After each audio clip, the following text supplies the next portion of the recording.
there's a photo. Oh, that.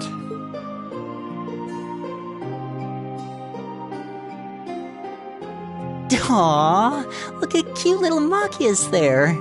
He looks like he had such a sweet disposition. Yeah, before he grew up to be a stubborn old nag. Stop nitpicking people's old family photos! Honestly. The governor looks the same as ever, though. Is that woman next to him your older sister or something? Close enough. She was a cousin on my father's side of the family. Since she lived quite close, she often came to visit.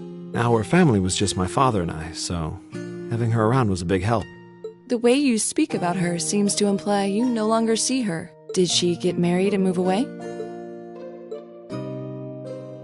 She died around 6 years ago. Oh. I see. And that has something to do with why you hate the nobility, right? So... I never really planned on telling anyone about this, but considering all we've been through, I suppose it's time I told you a little more about me. It's a long story, but would you hear me out? Of course. Absolutely. Glad to. Thanks. Sis was 9 years my senior. Beautiful, kind. To me, she was in every sense the ideal woman. Now, as I said earlier, we're a family of commoners through and through. But my father proved to be a very capable government official. And eventually, he was promoted to an important government position, where he started to make a name for himself. Honesty and integrity are a core part of his work ethic. So, of course, he made his fair share of enemies. But after seeing success in a number of major projects, he gained a reputation both inside and outside the government. My mother died when I was still young, but Sis happened to live around here and ended up helping us in more ways than I can count. Since she was his niece, my father always made a fuss over her. And even though she didn't live in the same house, she was like a real sister to me, and a real daughter to my father. I was always so proud of her. As a child, she was practically my idol. And as you'd expect, she had countless admirers among the men of the city. But for all her popularity, she was always level-headed and sensible. So I never felt I had anything to worry about, until he appeared. He was one of my father's subordinates at City Hall, though unlike him, he was a noble by birth. A man of high rank, too. The heir of a count. However, he had none of the arrogance or haughtiness one usually associates with the nobility. When I met him myself, he came across as an honest and loyal man. He met Sis when Dad introduced him to her one day, and eventually the two of them fell in love and began a relationship, despite the difference in their social status. As a child, I was frustrated beyond words, but even I had to admit that the two of them made a good couple, and Sis seemed so happy when she was with him that I had no choice but to let it go and accept their relationship. Time went on and they became engaged, with Dad acting as the go-between. And that's when everything started to fall apart. His family couldn't have been more blatant in their attempts to undermine the relationship. Apparently, one of the four great houses, House Cayenne, proposed an arranged marriage on short notice. And the Count's family were up in arms at the thought he might choose to take a mere commoner as his wife. Since my father held an important post, they were limited in how shamelessly they could try to sabotage the marriage. But they began to harass and threaten her in secret every way they could think of. They made her life a living hell. Maybe she didn't want to cause trouble for the man she loved, or perhaps she did it out of consideration for my father. But all that time she chose to endure it alone. She never discussed it or asked for help. And finally, it became so crushing that she took her own life. It was only afterward that my father and I learned what had really happened. It seems that at the very last, he had chosen to betray her love for him. "But I told her," he said. "I told her I'd treasure her as my mistress instead if she'd just accept that we couldn't be married. I just don't understand it. Why would she take her own life?"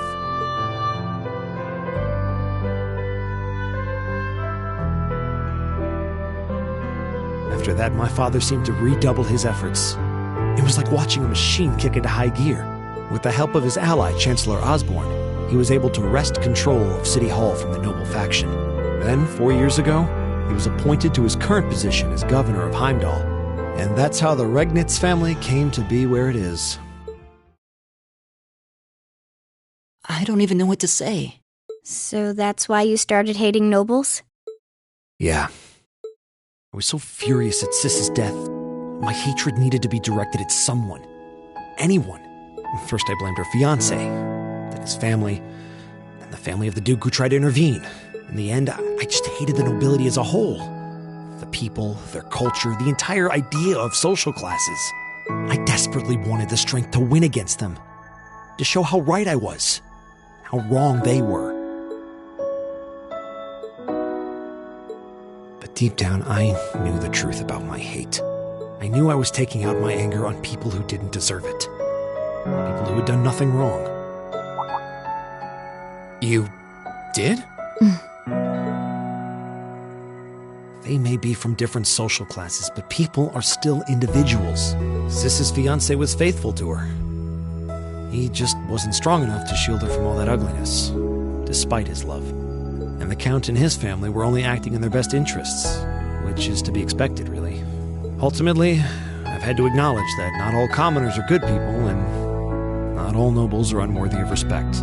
Eustace might not have done much to change my opinion, but getting to know you two showed me that there are nobles who live up to that name. Machias. I have no idea how my father feels about all of this, but this is how I've come to feel. I see. You have my thanks. I'm glad you felt you could talk to us about it.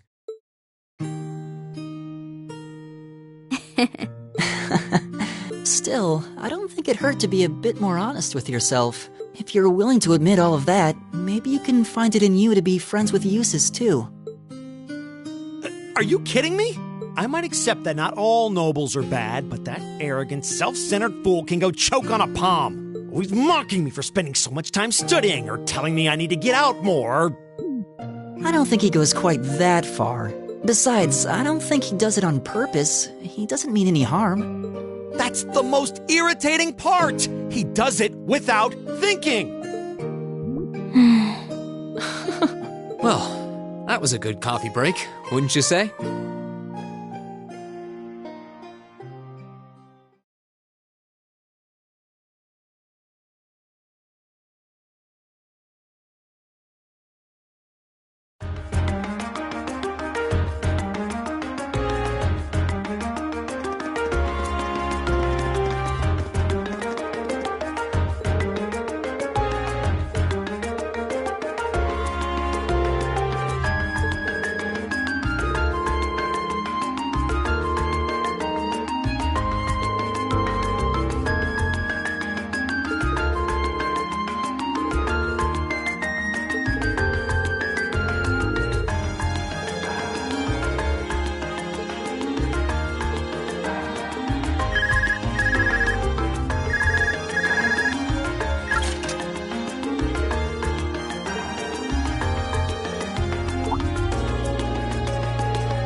There's so many butterflies. It really gives the place an exotic touch, huh?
Being near water always helps me relax. Oh yeah, your hometown is right on a lake, isn't it?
Esperanza?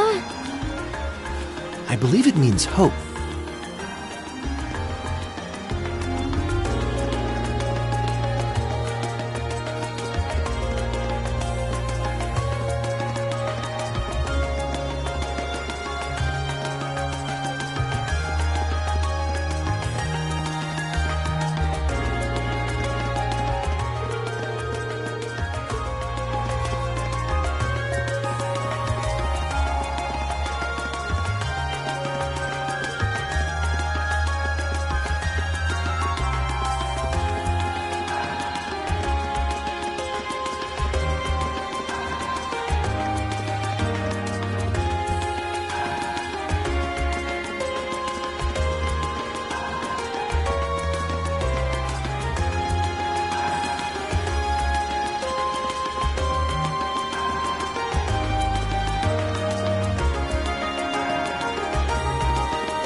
So the tiara really was in there, huh?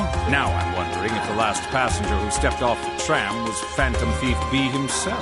I don't remember there being any unusual passengers on board, though. I see.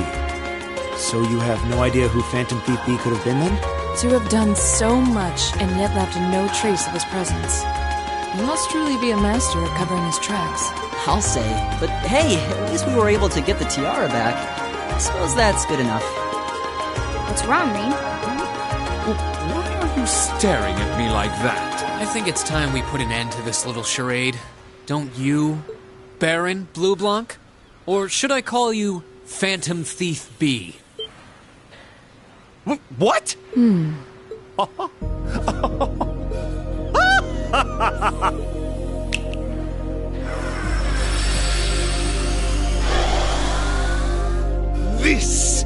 This savory taste is why the unripe fruit is the most delectable of all. Wait, aren't you the Baron we met earlier? But that mask... That's the mask of Phantom Thief B. Allow me to introduce myself once again.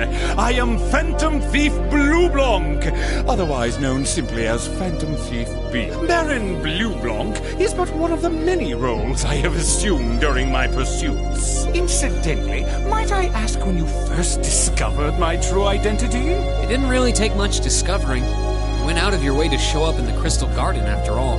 Now, maybe it's just me, but I find it hard to believe you were seriously trying to hide your identity to begin with. Your disguises, nothing short of perfect, I have to admit. But with all the work you've put into this, I suspected you might come check on us near the end of your little game. Ha ha! I see. Excellent deductive reasoning. Simply splendid. But why would you do something like this? Why go to all the trouble? Does that interest you? Must there be a motive? Nah. Now that we know your identity, there's nothing more to discuss. Theft is a crime. Indeed. A crime we will not allow to go unpunished. Oh, what spirited youths you are! What? How did he do that? Just a little trick I like to keep up my sleeve. Regardless, you have provided me with plenty of sport and more than enough entertainment for one day. I'll be watching your future achievements with keen interest. Ladies and gentlemen, until we meet again, I bid you adieu.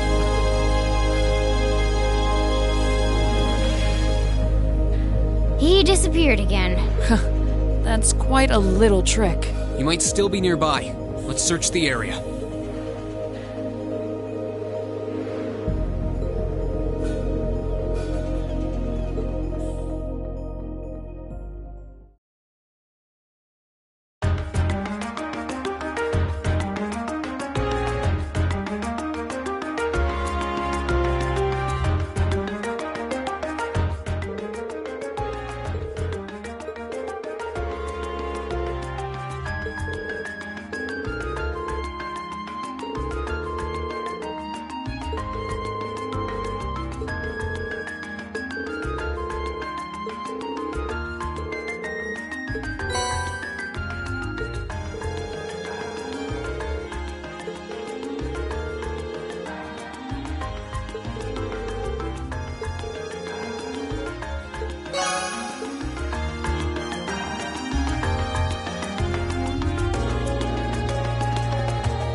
were wearing the same uniform as Reen's sister. Yeah, they must go to St. Estrella too. So, the famous St. Estrella Girls' School is around here, huh? It's supposed to be a combined middle and high school exclusively for the young ladies of the nobility. Yeah, this is one part of the capital that the masses have no reason to visit. Although, I can at least support the school's commitment to fostering chastity and rejecting materialism. You seem to know an awful lot about a fancy girls' school. No, I don't. This is all just common knowledge. Anyway, let's go and wait by the front gate. Yeah, those were the instructor's orders. I'm feeling kind of nervous, actually. Why would you? To men, this academy must seem clad in the mysterious, impenetrable aura of feminine nobility.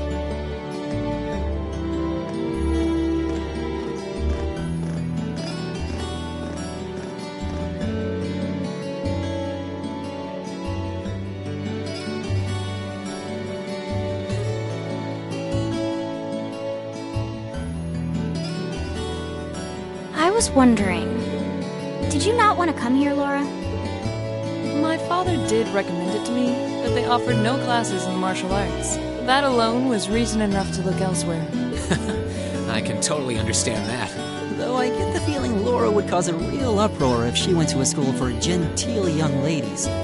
Yeah, I can picture the chaos now. Oh? I have a number of acquaintances who attend there, and from all I hear, it does seem to be a wonderful school. I've heard that even Princess Alphen herself is a student there. I've heard that too. Princess who? You've seriously never heard of her? I know you're not from Erebonia, but even still. To be fair, I wouldn't be surprised if plenty of Erebonians didn't know who she is. Princess Alphen is the daughter of our reigning emperor, His Majesty Emperor Euget. She's supposed to be as sweet as an angel and popular with everyone. Is that so? Actually, I believe she's the same age as Fee. I've had the opportunity to meet her once before. She truly is as charming as the rumors suggest. I figured as much. I've seen photographs of her plenty of times in magazines, though I've never had the opportunity to meet her. Sounds like she's in the same school year as Elise, come to think of it. She has a twin brother, too, Prince Cedric. He's the crown prince of Erebonia. Oh, right. I think I've seen a picture of the prince in a magazine before. Dark blonde hair, like Eustace's brother, right? Oh, I think you're thinking of Prince Oliver. He's Cedric and Alphen's older brother. Why isn't he the crown prince then? I've heard the reason is that his mother was a commoner. It seems like a stupid reason to deny him the right of succession, but that's how nobles do things. I feel like I've been hearing his name a lot lately. He made a big splash when he came back from Liberl aboard that airship. You know the one, right? Ah, you must be referring to his return aboard the Arcel, after the crisis in Liberl was put to rest. Yeah, I remember seeing that. It really made a big impact. I'd never seen an airship that looked so white and elegant before. I believe my father went to welcome the prince back in his capacity as imperial governor, too. And yeah, now that you mention it, that does seem to be when I started hearing his name around a lot more. Oh, you're all here already. Ah, you made it. It's good to see you all again. You're a bunch of early birds, aren't you? Well, we just about finished up everything we had to do when we got the call to meet here. Were you able to finish up everything on your end, too? As if we'd leave any loose ends. If not for our unfamiliarity with the city, we would have been finished this morning. Every time. Looks like getting these two to kiss and make up will be an uphill battle. Well, some say that when someone gets under your skin, it means you really care about what they think. Wait, did you two? I figured the girls would be the first to notice. Of course. I apologize for any worry I've caused you. We're fine now. Really? That's great! It sure is. Maybe after this field study is over, we can get together and spend the night talking in one of our rooms. Sounds good. The thought of a Class 7 pajama party makes me a little embarrassed. That's girls for you. Girls and sleepovers go together like jam and toast, huh?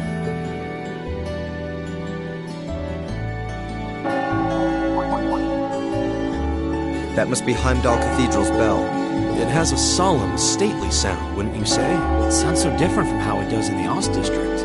Though that makes sense considering the distance. That bell ringing must mean it's 5 o'clock, which means it's almost the time we were supposed to meet here. Rain? Elise, what are you doing here? Wait, I guess this is your school, so where else would you be? Yes. I see all of your classmates are with you, too. It's only been a week since we saw you, hasn't it? Well, we were told to meet here. Wait a minute. Are you the ones? The 9 guests I was told to expect at 5 o'clock sharp? Well, there are 9 of us in Class 7.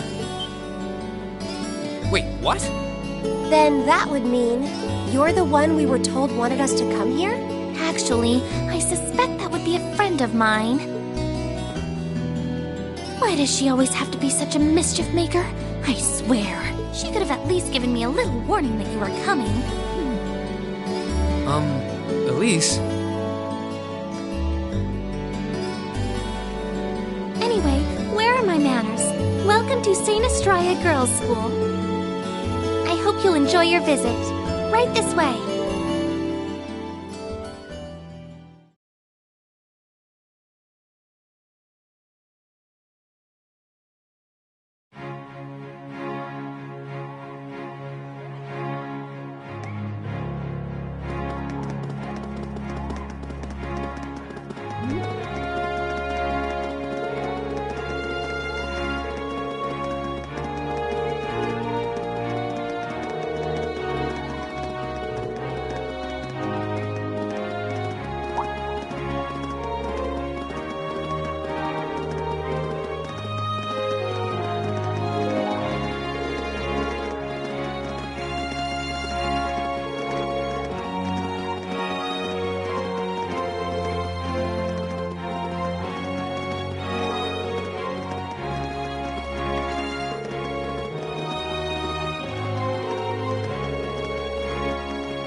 What's in here?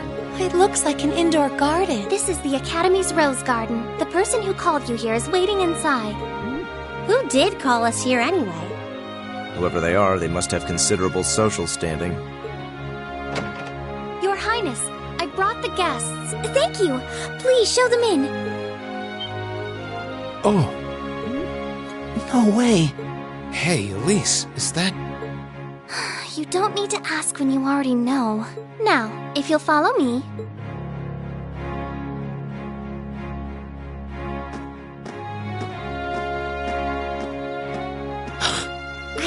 I knew it!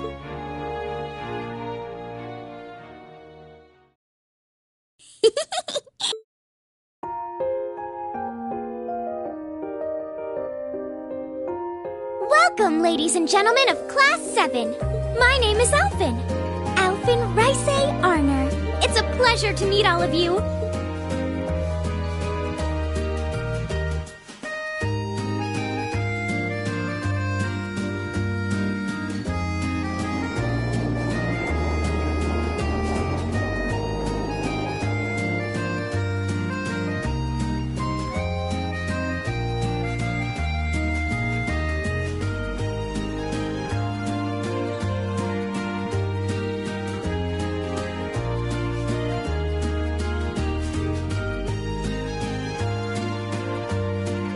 Elise, cheer up!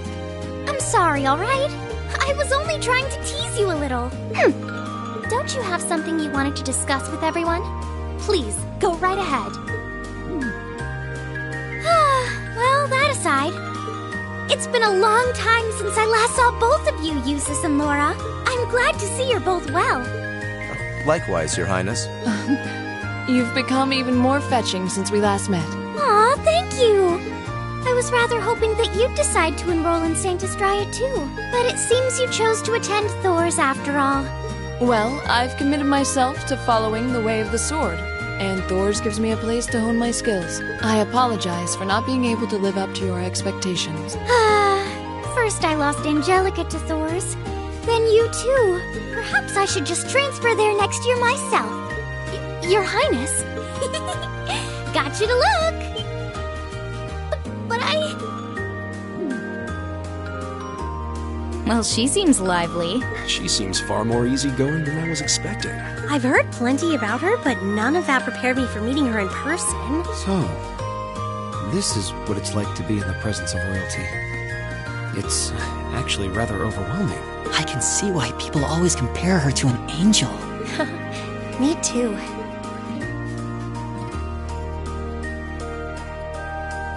Please don't worry about me. Well, I still have much to learn before I feel like I deserve my status among the nobility. I've been blessed with wonderful friends, and I'm enjoying life here at the Academy. Well, she does seem to have at least one wonderful friend. Kind of an understatement when that friend happens to be Princess Elfin. I'm particularly happy to finally be able to meet you, Reen Schwarzer. Elise has told me so much about you. Your Highness! I'm honored that you'd say so. Elise always mentions in her letters what a great friend she has. As her brother, I wanted to thank you for that. Reen? Oh, it's so refreshing. You're every bit the person Elise says you are. Perhaps even more so. Huh? Actually, I have a teensy-weensy favor to ask. Do you think I could join Elise in thinking of you as my dear brother as well? What? Your Highness! You see, Elise has spoken of you so often that in my heart, you've already come to feel like family. And now that I've had the opportunity to meet you, I fear I simply can't suppress these feelings any longer. I have 2 brothers already, of course, so I'm sure it won't take long to adjust. I couldn't possibly. I mean... That's enough, Your Highness. Aw, don't be so stingy. Surely it wouldn't hurt to share him with me a little. Anyway, that aside, the reason I called you here today was not to talk with me. There is someone else who would like to meet you. Why? It's not like we're famous. Who do you mean? Hey, isn't that... A guitar? No, a lute? Oh, it seems he's arrived. Oh. I apologize for keeping you waiting.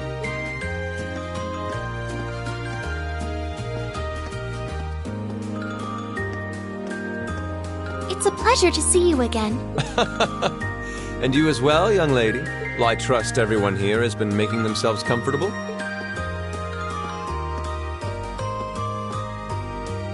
Who's this guy? I'm not sure, though I feel like I've seen him somewhere before. I serve as a music instructor in the hallowed halls of this fine academic institution. In truth, I am ever on the hunt for that elusive mayfly we call love. But that might raise eyebrows at a girls' school. But whose pulse would not quicken wandering into this untainted cloister of dew-eyed maidens? Ah, the romance. Could he be... I think that's quite enough. Any more of that and our guests may start edging toward the exit. Ah, I can always count on you to never miss a beat, my dear sister. Oh, wait. So this is... Whoa. Indeed.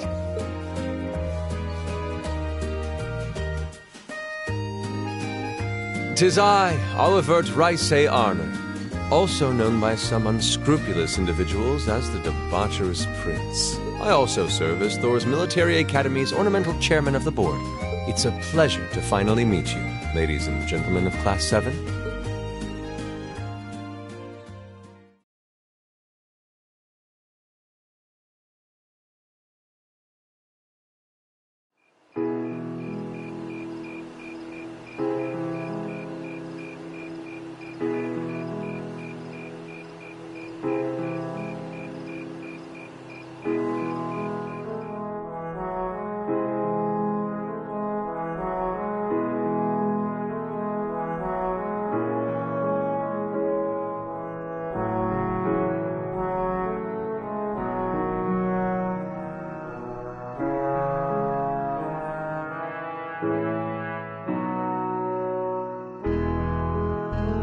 have to admit, I was surprised to learn that you're the chairman of the board of directors, Your Highness.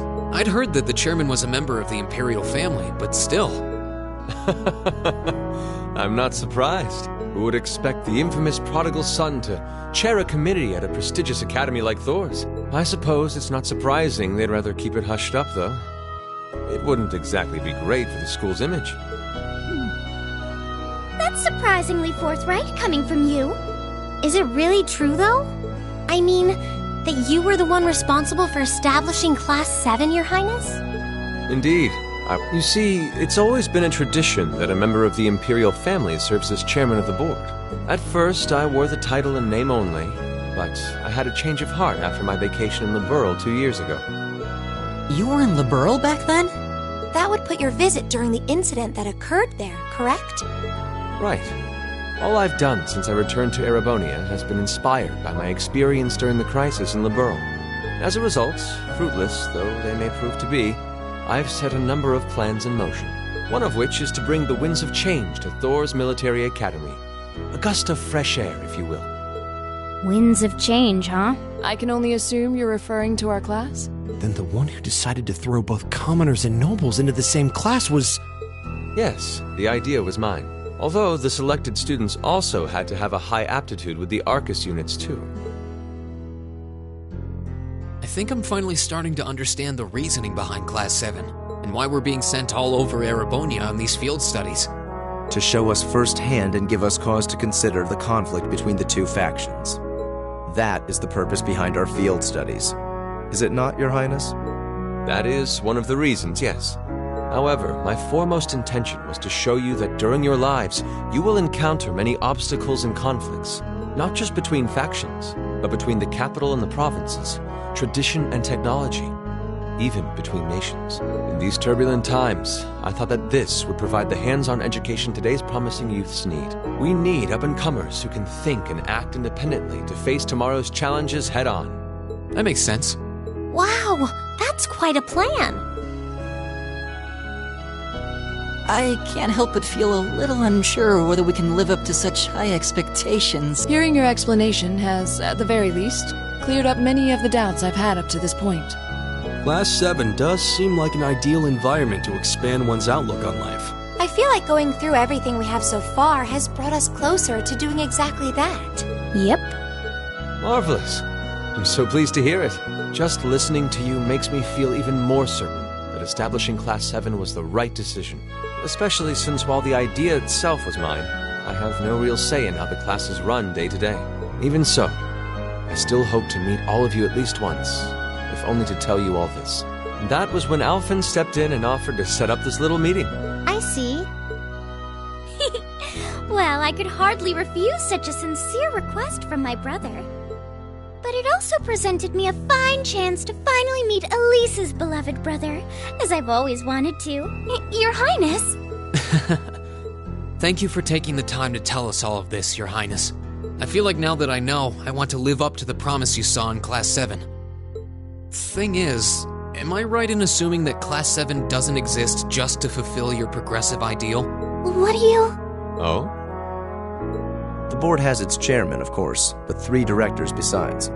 My older brother Rufus, Imperial Governor Karl Regnitz, and Irina Reinford of the Reinford Group. Oh, yeah. Now that you mention it... They do seem to have certain expectations for us. Precisely. As I mentioned, I no longer have anything to do with how Class 7 is run. That authority lies with the directors. As you're keenly aware, Rufus and Governor Regnitz sit on opposite sides of the factional divide. And while Chairman Irina is mostly involved with Class 7's technology, like the Arcus, her intentions are a mystery to me. And it's those 3 who decide where you'll travel for your field studies. Is that right? When you put it that way, it does make it seem like some kind of bargaining is taking place behind the scenes. It was one of the conditions they gave in exchange for allowing Class 7 to be established. I'll admit, I hesitated to allow it, but I decided to place my hopes in you. We believed then, as we still do, that one day, you all will be a great light that can push back the darkness of this country. Well, I suppose when I put it that way, it sounds positively heroic. But that's just me. Don't feel too pressured by it. Your students, first and foremost. Reach out and grab that fragrant rose of school life. Join a club. Eat cheap food with your friends at midnight. Fall in love. We live but once. Make your youth count. You know, it's weird, but hearing you say that kind of takes a load off my mind. By the way, just earlier you said that we believed the Class 7 would be a great light. Is there someone else involved with Thor's who shares your vision for our class, Your Highness? There is. Principal Van Dyke. I once attended Thor's myself and studied under him. He gave my proposal to establish Class 7 his full backing. I see. He's been particularly considerate toward us ever since we arrived at the Academy. While he has no direct control over the running of the Academy, he does preside over the board meetings. And above all, he's the one who assembled an excellent team to give you first-rate training. An excellent team, you say? Are you referring to Instructor Sarah? Well, she's certainly one of them. Still, coaxing her away from her former line of work certainly played a large part in giving Class 7 a great foundation. She is, after all, one of the strongest people in the Empire, and her experience makes her a natural field leader. Wait, what? Instructor Sarah? One of the strongest people in Erebonia? Exactly what experience might you be referring to? I've even heard rumors of her daring exploits myself. She was known as the Purple Lightning. Doesn't that sound exciting? Wait. Purple Lightning? I knew it. If you two have heard of it, it must be a household name among martial artists. That's right. Though I've just heard it in passing. Ah, that young ace of the Erebonian Bracer Guild, and one of the Empire's most famous bracers. She has a history full of brave feats and dangerous deeds. She was even the youngest bracer to achieve A-rank status. Back then, she was known as the Purple Lightning.